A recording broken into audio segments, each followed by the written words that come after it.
Welcome back to Earthworm Gym. Now we're doing inflated heads. Okay. Okay. Alright, so basically, guys. Oh, the cat face. Yes, basically, guys, managing the planet Heck can be a pretty tiring. Yeah, basically, guys. Kirby looking weird. Inflated head, guys. Anyway, Go ahead. managing the planet Heck can be a pretty tiring job, even for Evil the Cat. That's why, in the off-season, he changes jobs with his cousin Flagitius, and runs the traveling Circus of the Scars. Wait in the turns out line of despair, evade the pea-shooting cat cornies, eat way too much fried food before going on the tilt-a-whirl, and hopefully catch Psy-Crow before he gets away. Show off your descent at the hammer and bell competition, laugh at the horribly deformed elephant man. Wait a second, don't do that. Recognize him as a man and not as an animal. See his inner beauty! Hey, hurry up, Psy-Crow's getting away. Yeah. Okay, so basically the gimmick of this level is that you can press A to inflate your own head and go up, or if you need to go down, you can press B to deflate your head, so you can... however... The weirdest thing is that we already had... Oh, hello. Fuck. So yeah, if Evil catches you with his claws, he'll blow up your eyes, so you have to get air from these things again. Go ahead, too. No, and the weird thing is that we actually had already a level with this kind of controls and structure. You know, the Jimmy is now a cave salamander. The only difference is just the appearance. Sorry about that. I forgot to activate the cheat for this part. So basically, it's just the same type of level, just with an even weirder kind of thing. I don't know. Taylor, I think the salamander was a bit more. And it was a thing. Even that, in terms of gameplay, this one is you're always rising. You're not going through a maze of sorts. And you're not using the gun. True. This one is mostly about dodging obstacles. Okay. Oh, there we go.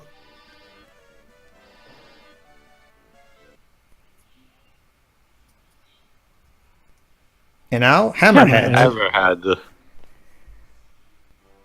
All right, so basically, I know where this is going. Basically, it's interesting you say that because Theo, because just like in the salamander level, we also collected worms, and the more worms you collect, the more you can use this. And basically, what you have to do is, if you manage to punch one of those items going there rather than up there, you'll be able to get them. Basically, so basically, consider this like a Sonic-style bonus level of sorts.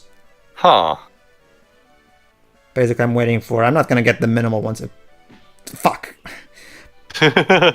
It also works in terms of momentum. You have to jump from a high place in order for it to go all the way.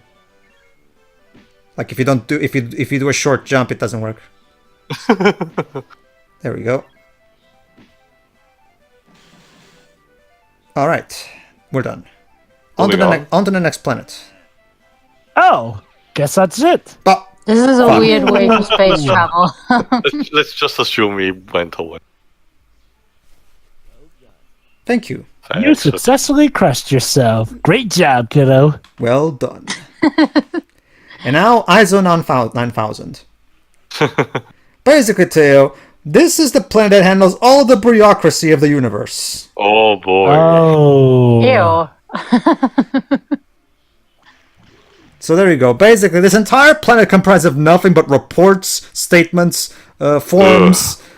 Nothing but boring executioners. The most foul place on it's literally an entire planet. Yeah, let's go back to planet Heck, please. This is in a planet filled with nothing but boring paperwork. It's got a fitting soundtrack to describe such a nightmare scenario. Yeah. Seriously. Australian Mad Max seems like a vacation compared to this. Okay, so what we have to do here is you have to pick up this mouse ball that has a mouse in it, and we have to bring it here so that we can get this paper shredder going. There we go. Oh, jeez. Oh. Well, Jim died. That's okay, Joe. Unfortunately, we're operating on Tex Avery logic, so we should be fine. So he died a cartoony... Oh, never mind. He's okay. And thus, Jim bravely found a way to continue. And now we're being attacked by a file cabinet. Oh, great. It's my day job. Come to nightmare That's right. me. A file cabinet as an enemy in a video game. Only in It's a, even only in well Earthworm gym. constructed as a sprite because it looks more like a 3D model the way it's animated. Well, remember, Teo, these are the same guys that made that ball and chain in Aladdin that you were impressed by. So. It's 3D. It's animated really well. And a furnace. Well, remember, Shiroi. Very good. Well, remember, Shiroi. The way they do these animations is they do it on actual paper, as if they were making an animated film, and then they compress it into the game itself. So what you're seeing is actual hand-drawn animation. Jesus. Ah, I'll coffin. admit, this game is quite chaotic with how many enemies there are around and things just waiting to nab you up. Like we said in part 1, this is the develop. Oh, there we go. Now, well, at least you get to see the dev screen. There you go. Oh. Anyway, this is, like I said, this is like we said, Jova. This is basically the developers taking all the drugs they could find and buy, and basically doing What's that? It's a sandwich. It gives you ale health. Okay. And basically just doing the most random batshit things that they can come up with while high. Basically, I will say, while the game is definitely good, I do think that sometimes the enemy and obstacle placement can be a bit too cluttered. I can see that. Personally, I don't mind it, but I can see what you mean. Well, I mean, I'm guessing that the cheats probably help out with that. I mean, imagine playing this without cheats, and I mean, it just actually, seems Java, like the easy mode is pretty cluttered. fine. The easy mode is fine, I can assure you. Like, if as long as you're not picking your nose while playing, if you practice enough, you should be able to go through the easy mode just fine. Honestly, it's not Is that. this easy mode you're playing on right now? Yes, it's this game is nowhere near as. I can tell you that the first game is definitely harder than this one, at least. Well, like I said, I mean, it's just that the enemy and obstacle placement in levels like this seems a bit too cluttered and, a bit ill-suitingly positioned at times, And, that's not to say, it's something that plagues the entire game. It's just it's something I've tended to notice in our playthroughs of Earthworm Jim and all. Sure. And, and again, I mean, that was kind of par for games, of course. That doesn't mean it was right. But it's a lot more understandable a game like that happening in this time and era when this game was made. Yeah, this game was originally made. I can even give them that too. I have no doubts that if there were a remake, it would definitely iron out those problems. Oh yeah, of course. I would love for WayForward to make a remake of one of these games. Like WayForward's engine would work perfectly for the hand-drawn look.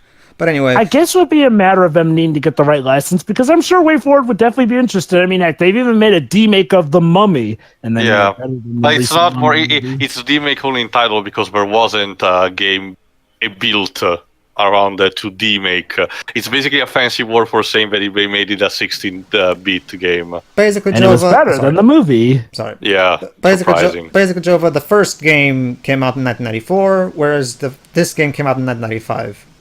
I think I already asked this, Pedro, so pardon me if I repeat this, but who has the rights of the IP right now? Interplay. Who? I don't even know if they're doing something right now. Well, you might remember Teo as the developers and publishers of Boogerman. Yeah. I don't think they do any. I mean, they were still involved with the 2010 remake. I don't remember if they were involved. I think they still own the IP. Hold on, I'll check it. I'll check later. Maybe we'll talk about that in the extras. For now, I don't. This is a very noisy enemy. Last time I checked, Terry was Interplay. Who the heck are Interplay anyway? A publisher that nowadays they kind of just live off the re-releases of their older games, from what I can tell. They don't really do much nowadays. Defunct. Oh, there you go. 2000, it says. Oh, so I'm guessing somebody else probably at this point. All right, this is the boss of the game. Unless it's public domain. A walking door. Oh, okay. Too easy. Let me guess, that door has something. And God, you again. The file cabinet just won't leave us. But anyway, so we have to go for that door because the boss is also the exit to the level. Take a while, guess how we defeat it too. We open it. Well, but there's the thing too. It's way faster than us. We'll never be able to catch it on foot. Very good, very good. Do we need to crush it? Let's see.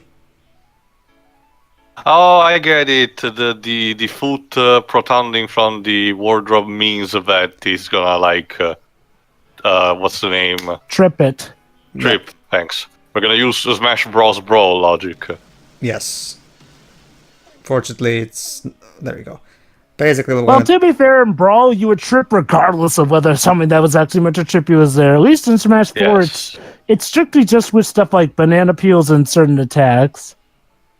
there we go. And we're done. Seriously, what Because is that's with how that that file works. cabinet? Yeah, that's a very angry file cabinet. All right, and now for the third and final part of Puppy Love. All right. This is by far the hardest, obviously. obviously escalation. All right. Anyway, let me check again. All right. This is where Psy-Crow is starting to go complete apeshit with the patterns of throwing the puppies. Only took him this long. PETA has a lot of children. Yes, No less than 500, apparently. 600 apparently. But basically, I made a mistake. The last time I said it, it was 500. It's 600 according to the manual. Ah. Oh fuck! Anyway. Jesus, Oh, no. that was my bad. I made. Fuck. Hey! Puppies. You started to see. Anyway. You started to see the PTSD. 2 in a row.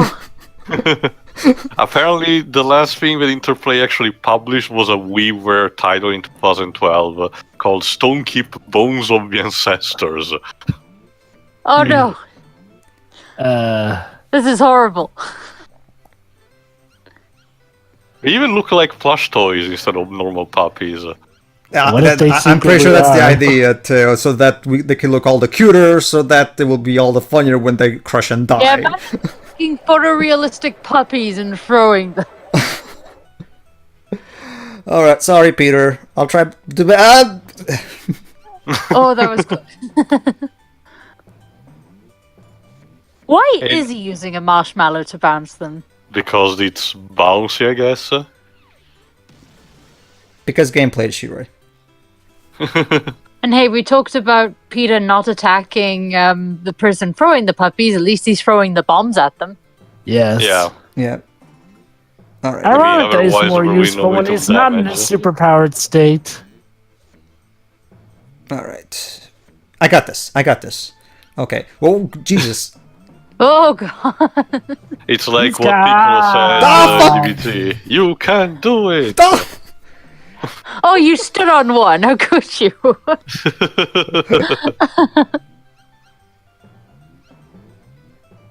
Okay. I got this. I got this. I got this. There we go. Fuck. There we go. God damn it, Psy-Crow. He just wants to have fun, come on. Fuck. Oh, we don't got this. Oh no, we don't. Fuck. I tried, Peter. I tried to save them. He's not happy. Notice how he's always pulling his ears. Yeah. Buddy? Okay. Ouch. I mean, we saved most of your children. Oh, Yeah. that's right. Oh god. Oh, Hey, I got an extra life at least. I think we're gonna need it. Alright. Alright. Round First three. round. Do your Oh. worst. And this is on easy mode, Yes, yes. Oh god.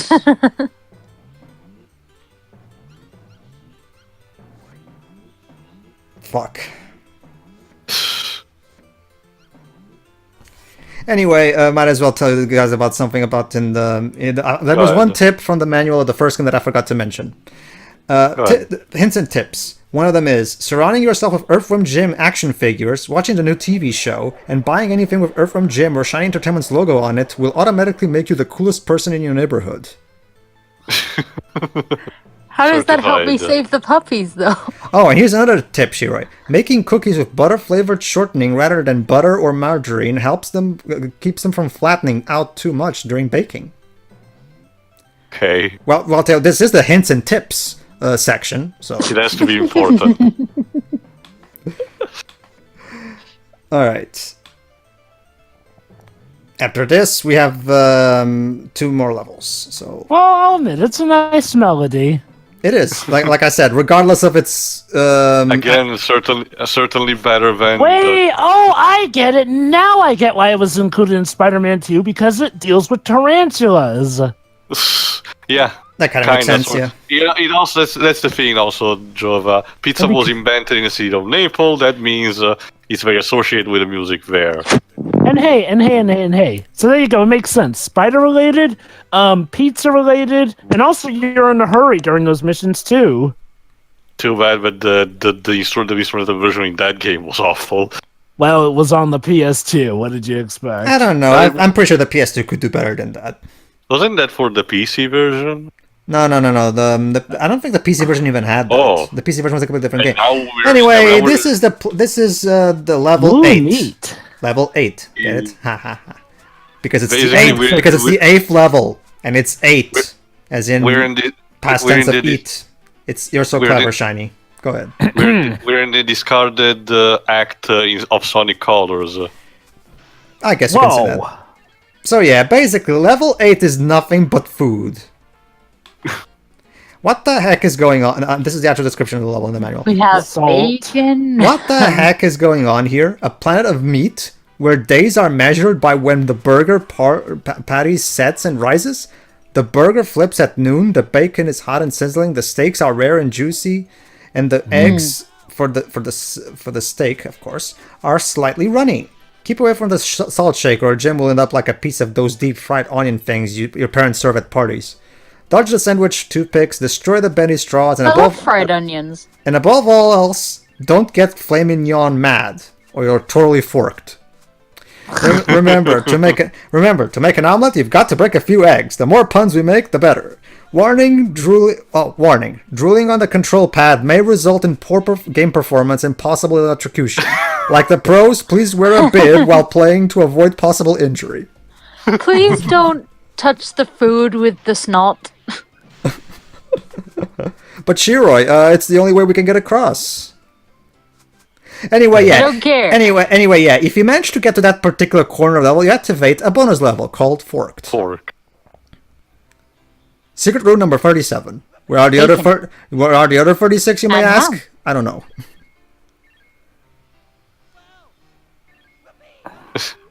Very Oh, this is like a relaxing. Sonic level. No, basically the idea is to avoid the forks. Otherwise you're forked. Yes.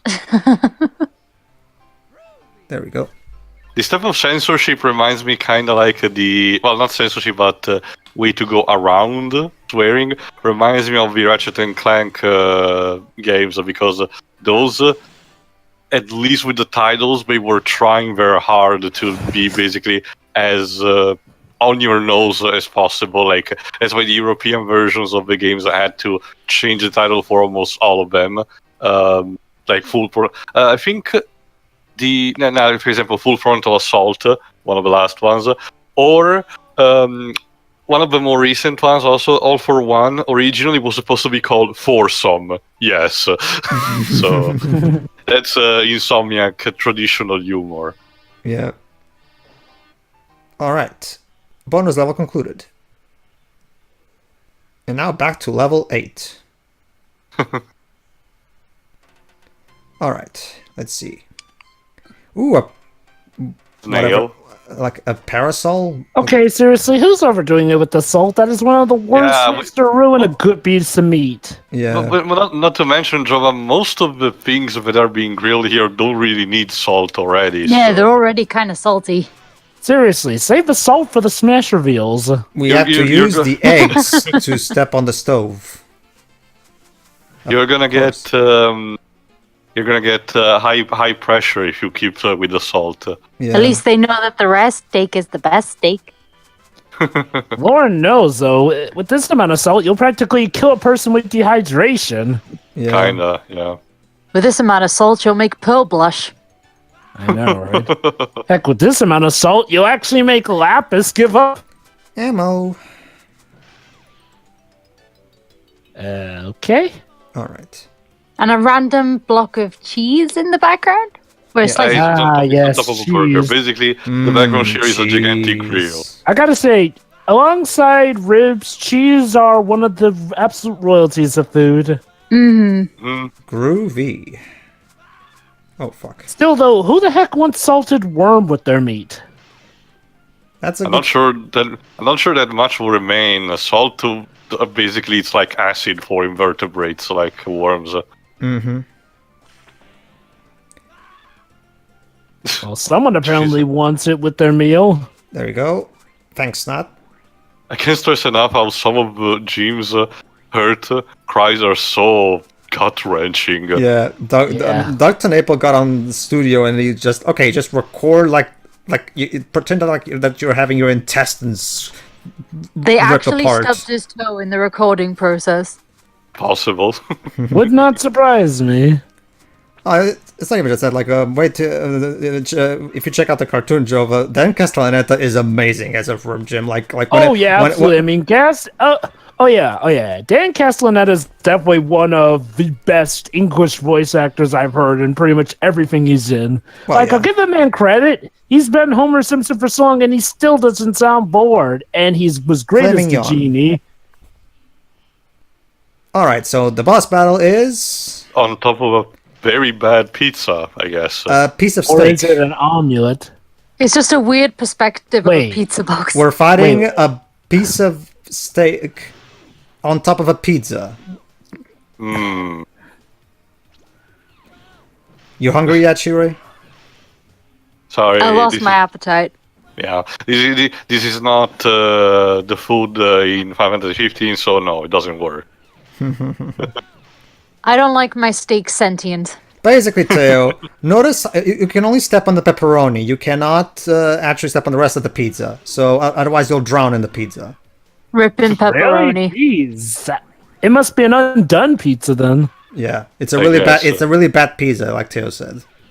No. It's a pizza that's still either incredibly hot or not finished yet. Yeah. Or it's very high with the crust because Jim has to basically drown in the cheese. Chicago Yeah, how deep was that dish. pan?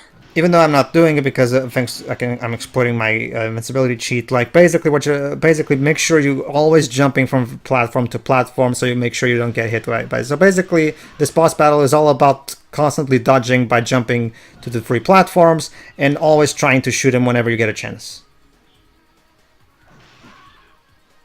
Jesus. Rah! Like, I'm guessing someone was really hungry at that day at the studio. I guess. Well, I'm always hungry, so I can relate. It reminds me of one of the Silent Hill comic. Just saw it by the time we was recording in Kai is reviewing them again. Apparently, this is called Silent Hill Hunger, and it's made by the same guy who made the previous Silent Hill. Basically, a particular guy did most of the Silent Hill comics, and in this particular one, first of all, he's very bad at doing it. But in this one, everyone like repeats the word hunger every 2 panels. It's like so in your nose. Well done. Thanks. All right, and now it's time for the 9th and final level. So I guess See Psy-Crow Jim is the run, final boss. run Jim run. Okay, Oh, so there this he is. this is the Cupid's Cathedral, the largest quickie 24-hour church in Delhi in the Las Vegas system. It is known by many names: Mystical Shrine of Mu, the House of Holstein, the Stierstein Chapel. This cathedral holds all the answers to Jim's questions. Can Jim finally defeat Psy-Crow once and for all? What the heck is the princess's real name? It really is what it's her name, by the way. Will he be too late to stop the princess from living a life of misery and pain as Mrs. What's-Her-Name Crow? If you've read this far in the manual, quit it. Go and play the game. I mean, come on. You didn't pay all the way just to sit around and read this, did you? Should you fail here, utter chaos will rule the universe. Like you weren't expecting at least one utter joke. Come on, get real. Okay. Did I tell you, Earthworm Jim really has a thing for classical music? Yes, this is the third movement of the Moonlight Sonata. Oh shit. So I'm guessing Tommy is a really big Beethoven fan, I'm guessing. Okay, so basically, as you can probably see, this is a race. The first one that gets to Princess What's-Her-Name will marry her.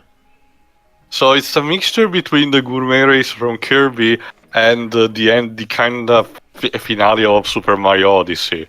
Not to mention the battle against Metal Sonic and Sonic CD. Yeah. Except with better level design. And Metal Sonic was not trying to marry Amy. However, everybody, as Shiro put out very well in the ending of our Earthworm Jim 1 playthrough, fuck Princess Trope. So obviously, Princess What's-Her-Name is not... you're probably thinking, oh, so Princess What's-Her-Name is just a prize at this point? Well, in true Earthworm Jim fashion, we're going to subvert that trope in the ending. Of course. With more cows. Let's see. I mean, we have cows up until now. The ending actually does have narration, so I'll try my best Jeff Bennett narrator impression. Basically, Jeff Bennett is the narrator in the cartoon. Mm-hmm. He's very lemony. Yeah. Alright, so basically, as you can probably, like Shiro said, it's Jova, I think. Yeah, Jova was on the side. So yeah, much like the Metal Sonic race in Sonic CD, yeah, it's basically a matter of trying to dodge the obstacles while at the very time. Fortunately, this is much easier than the Metal Sonic race. Psy-Crow you are way faster than Psy-Crow. As long as you manage to keep up a good pace, he won't catch you. Oh, there you go. Never mind, there he is. Speak of the devil. Also, those things in the background, the movements in the background, 3D movements in the background, are actually very trippy. Mm-hmm. Again, props to the team for using this technology in this impressive way. And we won! Alright, and now the ending. Oh, a taxi falls on Allow Psy-Crow. me. Okay. And so, having defeated the nefarious Psy-Crow, our hero, Earthworm Jim, wins back the heart of the lovely Princess What's-Her-Name.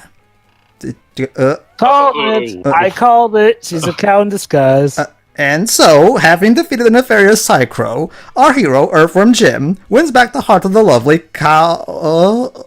Wait, Psy-Crow was a cow as well? And so, having defeated the nefarious cow, our hero, Earthworm Jim, wins back the heart of the lovely cow. No! And so, having defeated the nefarious cow, our hero, the cow, wins back the heart of the lovely cow. Okay. Yay. Well, if you can't beat him, And that was Cow. I hope you've enjoyed it.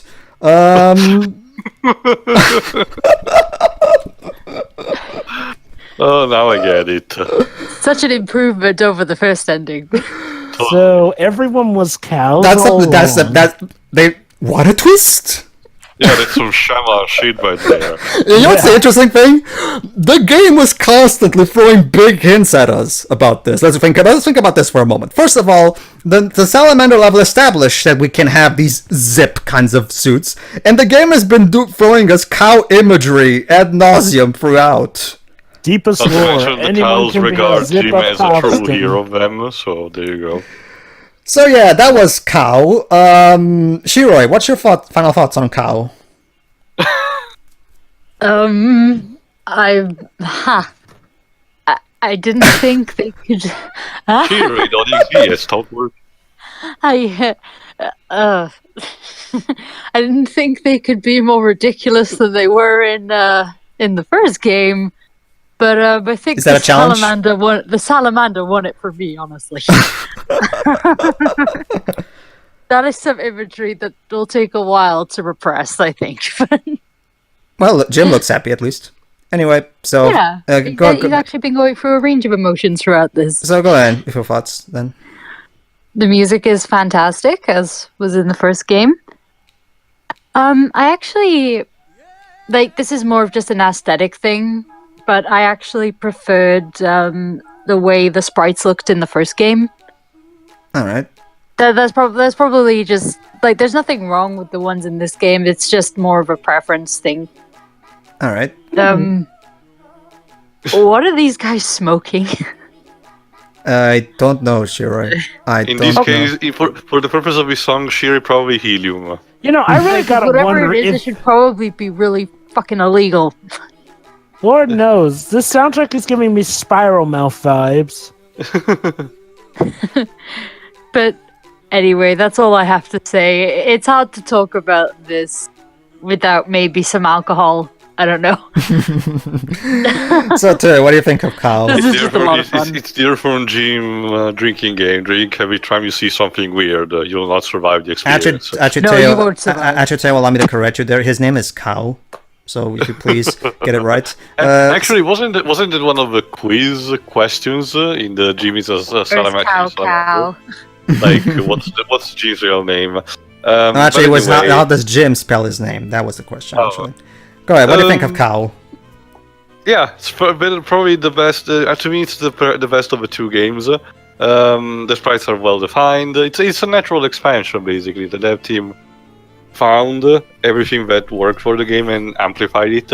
And once again, I'm amazed by the technology we managed to squeeze for a 16-bit game, like with the dirt system in the underground level, or the 3D objects rendered, for example, in the bureaucracy level, or those trippy things in the background, the last one. The music is once again amazing. Tommy Tallarico, obviously. So I liked it. The plot, well, it's a plot. What plot? I guess. it's something. What? Probably. This is a drug. This is an hallucination. Maybe this is what. This is the sensation that Edward Phillips Lovecraft thought when creating the idea of an eldritch abomination, something that the human mind cannot comprehend and thus have to adapt in a grotesque form to not go insane by it.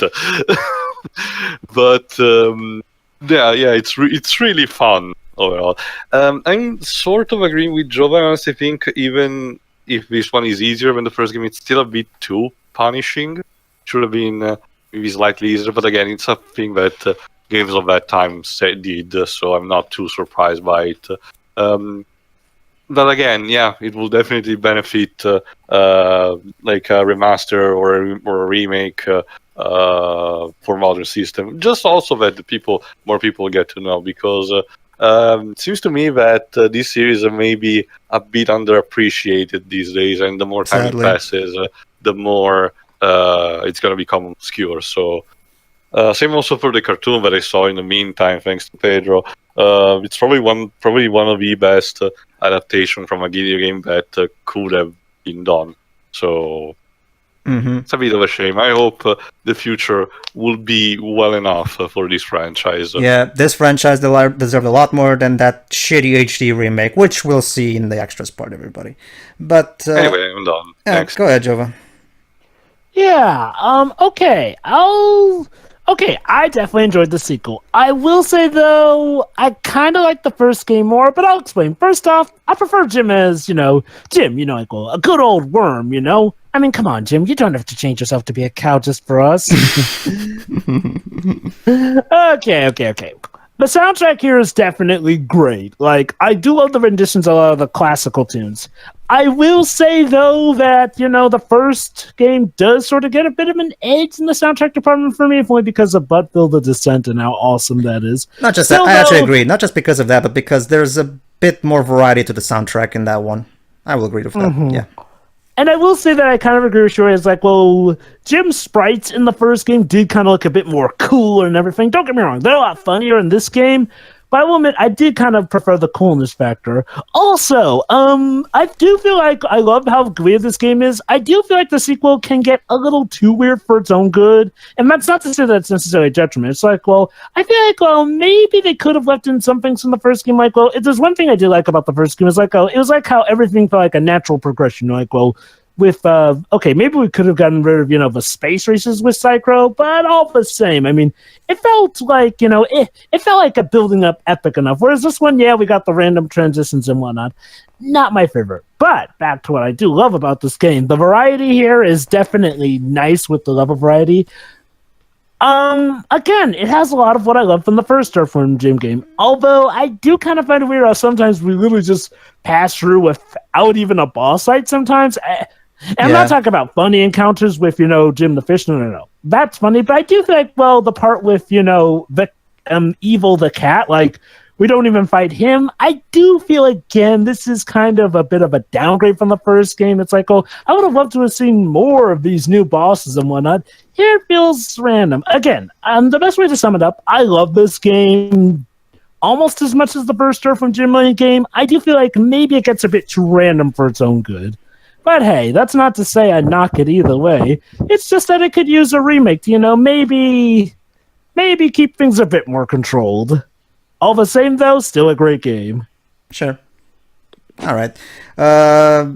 Again, like Theo said, this franchise sadly is quite underappreciated nowadays. I mean, obviously there's still the fans who grew up with it, like me. But yeah, this is a franchise that, well, remember Theo, back in 2010 when the HD remake came out, that was supposedly going to be the game that could have served as an introduction for a new generation. Because the big problem, Theo, is that in the early 2000s, all we got was the GBA ports, and let's just say, as you're going to see in that extras part, the GBA ports were... How should I put this? Let's just say Sonic Genesis was not the only one of its ilk. I'll just say that for now. Ooh. Let's just say, yeah. Let's just. Unfortunately, today we got the Sonic Genesis treatment for Earthworm Jim, sadly. But yeah, like this friend. Yeah, but talking about the game in general, yeah, like I love the game. Yeah, and yeah, it is true. Like Jova pointed out, yes, it does sound. It does seem a bit chaotic compared to, but personally I really enjoy it. As a big fan of random surreal humor, I really appreciate that they've managed to transition that into a gameplay format, because that's not something that's really easy to do, but these developers managed to do. I mean, the Earthworm Jim is the only series where you ever see a level where you're a blind cave salamander inside someone's intestine with pencils and pinball bumpers. That's the kind. And for me, what really works, for me, what the randomness works because let's think about it, because the first game established the universe of Earthworm Jim as a universe where literally anything can happen and literally anything can exist. So now that the first game established that there basically are no rules, the developers, using that excuse, decide, okay, that's it. Now let's just go complete nuts and just throw out all the ideas we have. And that's what I feel like. It feels like the developers are. I can tell that the developers were having a huge blast when making this game. Like not even just from the game itself, but when you read the manual, like it's abundantly clear that they had a blast making this. And that fun, if you ask me, transitions into the game itself and the player playing it. It's like the variety is great. Like Puppy Love in particular is my favorite level. I just love the concept of that level so much. It's just so funny to me. And this ending in particular, again, this ending is just another demonstration that someone in that development team has a weird obsession with cows. I don't know what I should think about that. But anyway, Well done. Yeah. So yeah, for me, it's a great game. Yeah, some things are better in the first game, but I still argue that this game is funnier. It's one of those cases where I guess I think both games complement each other very well. Personally, I think both games are on par with each other when you get right down to it. So it works out really well. I love the music. Personally, I don't mind the visuals. I think the sprites look fine. They look obviously. It's a matter of what do you prefer: the cool Genesis added to the aesthetic, or the just silly cartoon funny aesthetic. Which personally, by me, when it comes to Earthworm Jim, I prefer the silly cartoon aesthetic. Basically, from what I'm guessing they were trying to make this more consistent with the cartoon, because the cartoon is just silly and funny, and maybe the game was trying to also be consistent like that. That's my assumption that that's what they were thinking. But anyway, for me, it doesn't really matter. Like the game is incredibly fun to play. It's charming. It's funny, and it's one of those games that just sticks with you when you play it, because there's no way a game like this could be forgettable. Like if there's one thing that does not describe these two games, not forgetting this anytime soon. if there's two words that cannot apply when describing these two games, is bland and forgettable. That's not that could not be farther away from the truth. So yeah, I still love the game in general. Like I grew up with the Mega Drive version, but nowadays But here's my recommendation: basically, if you're like me and you don't care about switching between versions, my recommendation is go to goodoldgame.com and buy the PC version. It's the DOS game, but don't worry. Thanks to Good Old Games installer, it already configures DOSBox perfectly for you, so you can it's just literally installing and playing. So don't worry, you'll be fine there. Not to mention the configuration menu is very good, so you don't have to know anything about DOSBox to play this game great. Thanks to Good Old Game. Isn't the PC version missing a level? That I was about to get to that. because see, the thing about the PC version, Jova, is that it's basically the best of the both worlds. It has the high resolution of the Mega Drive version because much like many Mega Drive's SNES games at the time, the SNES version was cropped, and as a result, you saw less of the levels, so dodging things could be a bit tricky. The problem with that, of course, is that the Mega Drive version has a problem with over pixelization, like a worse instrumentation than the SNES version, and there's no way to switch weapons because of the limited free button controller on the Mega Drive. However, the SNES version, of course, also has its issues that, like I said, the screen is cropped.